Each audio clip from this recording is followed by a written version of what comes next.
नमस्कार दोस्तों, सार्थक क्लासेस पे आप सभी का स्वागत है। आज मैं पुनः आप लोगों के लिए 50 महत्वपूर्ण प्रश्नों का संग्रह लेके उपस्थित हुआ हूँ। दोस्तों, ये प्रश्न या तो पुराने प्रतियोगी परीक्षाओं में पूछे गए हैं या ऐसे प्रश्न हैं जिनकी प्रतियोगी परीक्षाओं में आने की संभावना है। दोस्तों, प्रतियोगी परीक्षाओं के लिए जीएस जीके के प्रश्न की एक तरह से आप समझ लीजिए कोई सीमा नहीं है। वो प्रश्न उसके अंतर्गत आता है, जीएस के अंतर्गत, तो किसी भी परीक्षा में पूछा जा सकता है, चाहे आर्मी जीडी हो, चाहे एसएससी हो या आईएएस ही क्यों ना हो। इसलिए दोस्तों, आपको अगर तैयारी करनी है तो ज़्यादा से ज़्यादा संग्रह को पढ़ने की ज़रूरत है। ऐसे ही मेरे वीडियो को लाइक, सब्सक्राइब और शेयर करिए, जिससे मैं आप लोगों के पास समक्ष अच्छे प्रश्नों का संग्रह प्रस्तुत कर सकूं। चलिए दोस्तों, चलते हैं आज के प्रश्नों की तरफ। उससे पहले आपके लिए एक प्रश्न जो पिछले वीडियो में मैंने छोड़ा था उसका उत्तर दे देता हूं। धन विधेयक के संबंध में विशेष प्रक्रिया का उल्लेख किस अनुच्छेद में वर्णित है? तो ये अनुच्छेद 109 में वर्णित है। और चलिए चलते हैं आज के प्रश्न की तरफ। संघ राज्य क्षेत्र पुदुचेरी की सीमा किन किन राज्यों के साथ लगती है? तो तमिलनाडु, केरल और आंध्र प्रदेश। दोस्तों, पुडुचेरी जो था, जब भारत आज़ाद हुआ था तो उस समय आज़ाद नहीं हुआ था, क्योंकि इस पे फ्रांसीसियों का कब्जा था। और फ्रांसीसी 4-5 जगह हैं जो कब्जा किए थे, जिसमें पुडुचेरी था, माहे था, यमन था, कराईकल था और चंद्रनगर था। और 1 नवंबर 1954 को फ्रांस ने भारत को सत्ता सौंप दी थी और उसके बाद वो चले गए। तो उसके 4 क्षेत्र, जो पुदुचेरी है वो तमिलनाडु के साथ सीमा बनाता है, और कराईकल तमिलनाडु के साथ सीमा बनाता है, माहे केरल के साथ सीमा बनाता है और यमन आंध्र प्रदेश के साथ सीमा बनाता है। 4 क्षेत्रों को पुदुचेरी का नाम दिया गया। ये संघ राज्य क्षेत्र है, इसको ध्यान दीजिएगा। अगला प्रश्न, माजुली द्वीप किस नदी पर स्थित है? तो ब्रह्मपुत्र नदी पर स्थित है। और माजुली जो है वर्ल्ड का सबसे बड़ा नदी द्वीप भी है, इसको भी ध्यान दीजिएगा। अगला प्रश्न, भारत में पीली क्रांति का संबंध किससे है? तिलहन उत्पादन से। और नुमालीगढ़ रिफाइनरी किस राज्य में स्थित है? तो असम में स्थित है। तो असम में कौन कौन से तेल परिशोधन शाला स्थित है, इसको आप देखिएगा। तो डिगबोई है और गुवाहाटी है और नुमालीगढ़ है। चलिए दोस्तों, अब चलते हैं अगले प्रश्न की तरफ। भारत में सबसे पुरानी नदी घाटी परियोजना कौन सी है? तो दामोदर घाटी परियोजना। दामोदर घाटी परियोजना का शिलान्यास जो है 7 जुलाई 1948 में देश के तत्कालीन प्रधानमंत्री जवाहरलाल नेहरू द्वारा किया गया था। और इसके तुरंत बाद हीराकुंड बांध का किया गया था, जो उड़ीसा में स्थित है। और दामोदर घाटी परियोजना 7 जुलाई 1948 में इसकी स्थापना की गई थी। चलिए अगला प्रश्न, इंड्रिकल कोच फैक्ट्री कहाँ स्थित है? तो पेरम्बूर चेन्नई में स्थित है। और अगला प्रश्न, दार्जिलिंग का दार्जिलिंग का अर्थ क्या होता है, यानी दार्जिलिंग का शाब्दिक अर्थ क्या होता है? तो वज्रपात। ये तिब्बती भाषा में इसको के 2 शब्दों से मिलकर ये बना है, दुर्जे, जिसका अर्थ होता है ब्रज, और पात का अर्थ होता है स्थल। चलिए अगला प्रश्न, पृथ्वी के वायुमंडल का सर्वाधिक घनत्व किस मंडल का होता है? तो क्षोभ मंडल का होता है, क्योंकि यहीं पे सारा वजन होता है इसका, पृथ्वी के वायुमंडल का 80% द्रव्यमान जो है क्षोभ मंडल का होता है। तो घनत्व भी स्वाभाविक सी बात है कि ज़्यादा होगा। और इसका विस्तार जो है भू पृष्ठ से 7 से 20 किलोमीटर के बीच में होता है। चलिए अगला प्रश्न, आइसोनेफ शब्द घोतक है, मतलब आइसोनेफ शब्द का क्या मतलब है? तो समान मेघाच्छादन के लिए। समान मेघाच्छादन से मतलब ये है कि समान बादलों को मिलाने वाली रेखा को हम लोग आइसोनेफ कहते हैं।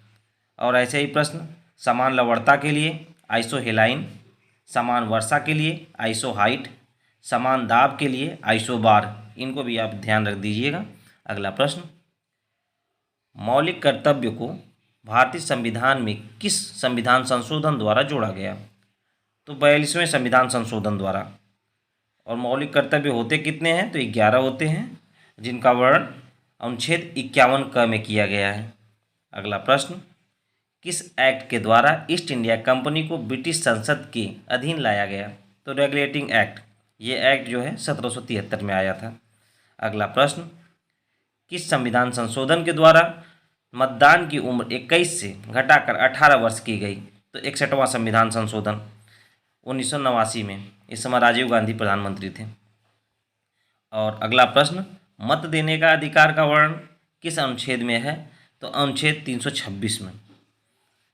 चलिए अगला प्रश्न, भारत के किसी राज्य में अनुच्छेद 356 के अंतर्गत राष्ट्रपति शासन सामान्य अधिकतम अवधि कितनी अवधि काल के लिए लगाया जा सकता है?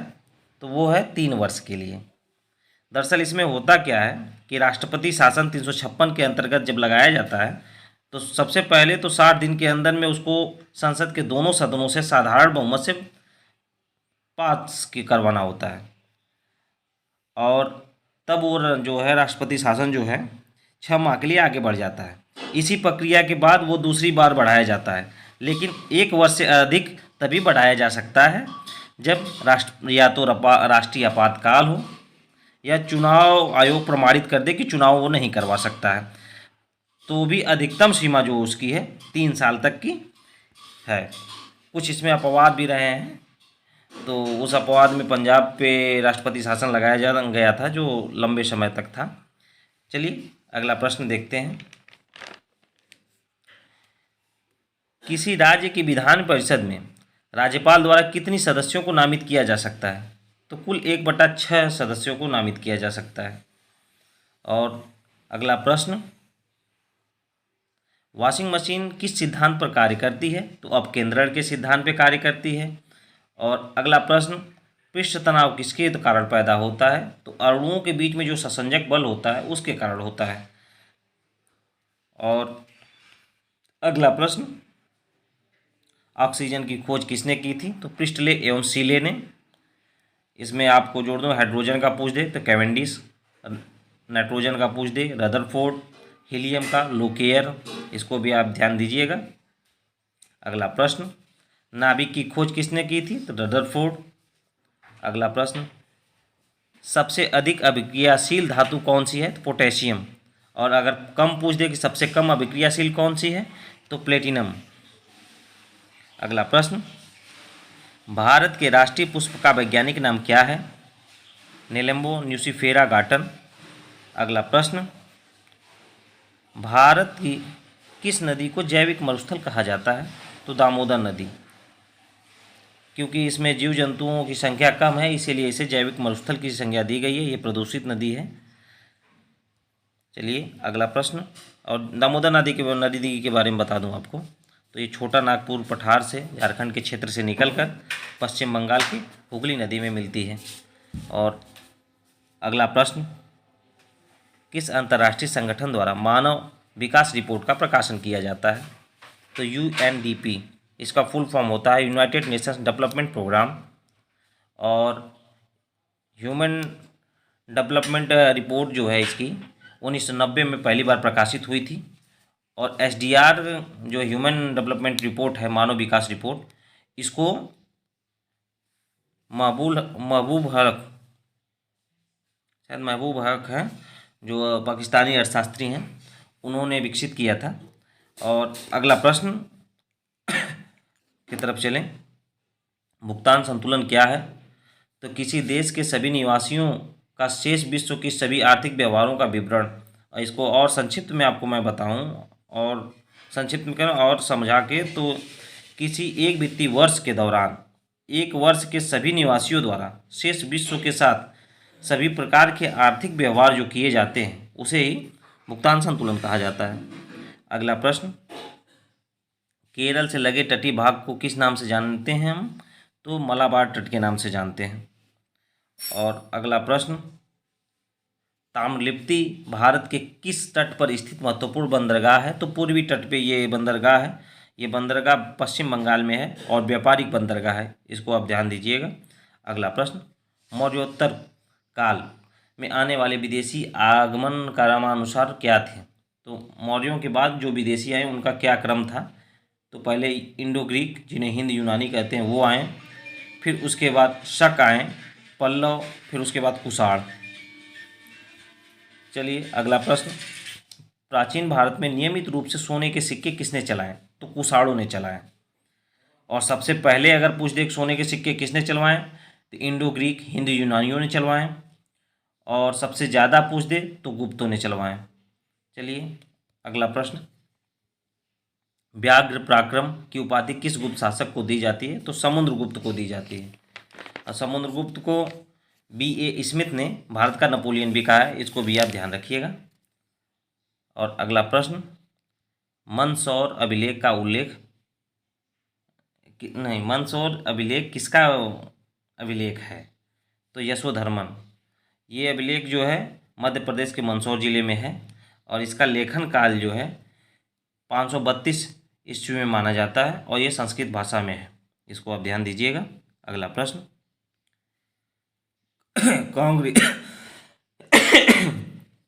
कांग्रेस के 1907 में हुए अधिवेशन के अध्यक्ष कौन थे? तो रास बिहारी घोष। इसी अधिवेशन के बाद कांग्रेस जो है दो भागों में बटा था, गरम दल और नरम दल, और ये अधिवेशन सूरत में हुआ था। अगला प्रश्न, घेरे की नीति या सुरक्षा प्रकोष्ठ की नीति का जनक किस अंग्रेज को माना जाता है? तो वारेन हेस्टिंग को माना जाता है। अगला, 1942 में भारत छोड़ो आंदोलन के दौरान बंगाल में कहाँ जाति सरकार का गठन किया गया था? तमलुक में किया गया था। और उत्तर प्रदेश में अगर पूछ दे कहाँ पे हुआ था, तो वो बलिया में हुआ था। अगला प्रश्न, ड्रॉन लाइन वर्तमान में किन देशों के बीच सीमा बनाती है? तो अफगानिस्तान और पाकिस्तान के बीच सीमा बनाती है। और ये POK का जो क्षेत्र है पाकिस्तान का, उसके साथ 106 किलोमीटर का सीमा बनाती है, जिसे हम भारत के साथ सीमा बनाते हुए देखते हैं। और इसका निर्धारण जो है 1893 में किया गया था, द्वितीय आंग्ल और ब्रिटिश, माफ़ करिएगा, अफगानी और ब्रिटिश युद्ध जो हुआ था, आंग्ल अफगानी युद्ध, उसके बाद। चलिए अगला प्रश्न, 36वां प्रश्न है ये, सदस्य राष्ट्रों के मध्य वित्तीय तथा आर्थिक सहयोग को बढ़ावा देने के लिए विश्व व्यापार का संतुलन विस्तार करना कौन सी संस्था का कार्य है?